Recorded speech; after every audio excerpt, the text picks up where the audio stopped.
Halo, kembali lagi bersama gue Nico Knight di Nico4 kali ini. Di Nico4 kali ini, gue bakal ngebahas 4 rekomendasi anime Ghibli.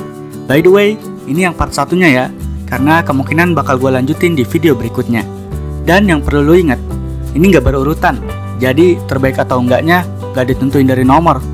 Ya udah, yuk langsung aja check it out. Yang keempat, Kiki's Delivery Service. Anime ini menceritakan seorang gadis bernama Kiki yang merupakan penyihir cilik. Saat Kiki genap berusia 13 tahun, ia harus mengembara dan berpetualang ke dunia luar untuk melatih kekuatan sihirnya, serta mulai hidup mandiri dan bertanggung jawab atas dirinya sendiri. Dan hal ini merupakan tradisi turun-temurun yang harus dilakukan setiap penyihir. Bersama Jiji, kucing hitam miliknya, Kiki mulai melakukan pencarian kota untuk ditinggali. Pada akhirnya, ia menemukan sebuah kota di dekat pelabuhan.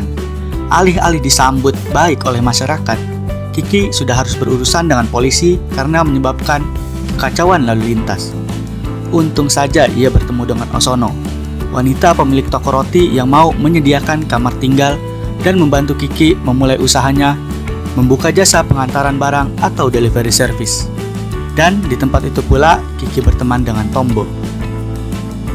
Masalah dimulai saat Kiki kehilangan kekuatan sihirnya. Ia tak bisa lagi terbang dengan sapunya dan tak bisa lagi berbicara dengan Jiji. Di saat itulah cerita tentang kemandirian Kiki terbangun. Ia berusaha mendapatkan kembali kekuatan sihirnya. Pertemuan Kiki dengan karakter lain juga menjadikan Kiki semakin dewasa. Film ini mempunyai cerita yang sangat sederhana, tapi di waktu yang bersamaan, film ini juga dekat dengan kita. Yang ketiga, My Neighbor Totoro. Film ini bercerita tentang kakak beradik, Satsuki dan Mei, yang baru saja pindah ke daerah pedesaan bersama sang ayah untuk menjenguk ibunya yang sedang dirawat di rumah sakit. Di sebelah rumah yang mereka tempati, terdapat pohon besar yang konon dihuni oleh dewa penjaga gunung setempat. Suatu ketika, Mei masuk ke dalam pohon tersebut dan bertemu dengan makhluk aneh yang kita kenal dengan Totoro. Satsuki dan Mei pun akhirnya bersahabat dengan makhluk tersebut. Sepanjang cerita, kita akan menikmati konflik-konflik kecil yang terjadi dalam film ini. Tema keluarga dan persahabatan merupakan paduan yang pas untuk menikmati film yang penuh imajinasi dari Hayao Miyazaki. Tak ada tokoh antagonis ataupun konflik besar yang terjadi. Kita dibuat seakan untuk menghargai kejadian sehari-hari yang tampak sering kita lupakan. My Neighbor Totoro bukan hanya diperuntukkan bagi anak-anak. Sebagai orang dewasa pun, kita tetap bisa menikmatinya. Sifat-sifat lugu dari Satsuki dan Mei, serta tingkah laku yang tak bisa kita tebak dari Totoro, membuat kita nyaman di depan layar sambil menontonnya. Yang kedua, Ponyo. Film ini bercerita tentang Sosuke, anak berusia 5 tahun yang tinggal di sebuah bukit di pinggir pantai bersama ibunya. Ayahnya Sosuke merupakan seorang kapten kapal, sehingga jarang pulang karena berlayar. Suatu hari, Sosuke menemukan seekor ikan kecil yang terjebak di dalam botol kaca. Ia pun membawa ikan tersebut ke rumahnya setelah ia bebaskan. Kemudian, ia menamakannya Ponyo.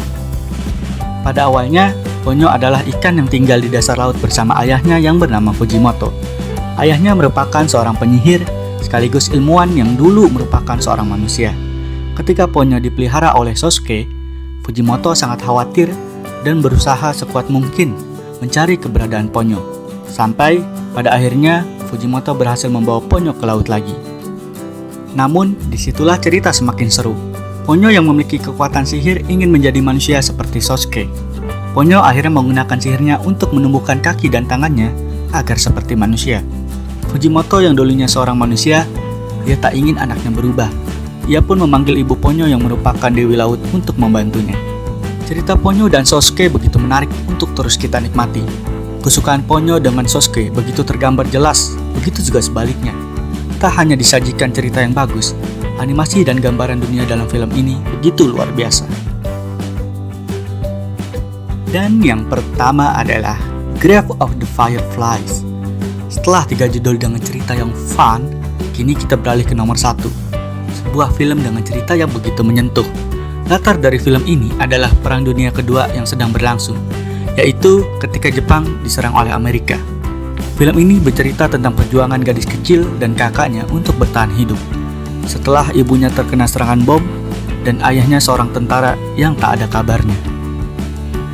Di suasana yang sedang rumit itu, Seita dan Setsuko harus pergi meninggalkan rumah karena hancur oleh serangan bom. Seita berusaha menyembunyikan kematian ibunya dari Setsuko, murni supaya Setsuko tak perlu khawatir dengan ibunya, dan meyakinkan hati Setsuko bahwa semua ini akan baik-baik saja. Namun apa yang terjadi begitu terbalik. Hidup dua kakak beradik ini semakin terpuruk.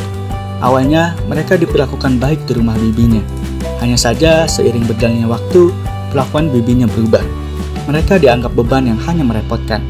Setelah itu, Seita dan Setsuko pergi, lalu tinggal di sebuah gua untuk menghindari hujan bom. Di sana, mereka mengawali perjuangan kehidupan yang amat pahit. Grave of the Fireflies merupakan anime yang begitu menggugah rasa, emosi, dan air mata. Kita diajak untuk bersimpati dan memahami betapa sulitnya kehidupan kakak beradik di bawah ancaman kematian di setiap harinya. Nah, gimana? 4 anime Ghibli yang gue rekomendasiin ini udah lu tonton semua atau belum? Jawab di kolom komentar ya. Kasih pesan dan kesan juga terhadap list anime tadi. Dan jangan lupa follow akun Instagram Nikonite yang setiap harinya akan menyediakan konten terkait anime. Sekian Niko for kali ini. Akhir kalam. Bye-bye.